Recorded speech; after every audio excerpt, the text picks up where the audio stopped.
আসসালামু আলাইকুম রহমতুল্লাহ। জুম্মা মুবারক। পবিত্র জুম্মার দিন আজকে।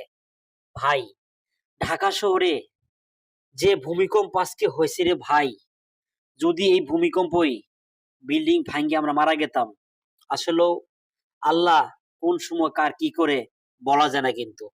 তাই আজকে পবিত্র জুম্মার দিন, তাই আমরা কেউ বাসায় না থাকিয়ে এদিক সেদিক ঘোরাফেরা না করিয়ে সবাই মসজিদে চলে যাই, যেহেতু পবিত্র জুম্মার দিন আজকে, তাই না?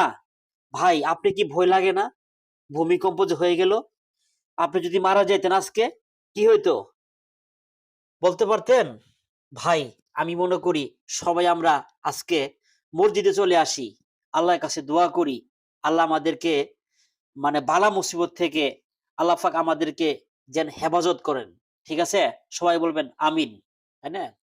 ভাই, আমার কথাটা শুনে কেউ খারাপ মনে করবেন না, অনেক বিরক্ত মনে করবেন না। ভাই, আমি যে কথাটা বলছি অবশ্যই আপনাদের জন্য, আমাদের জন্য ভালো কথা বলছি।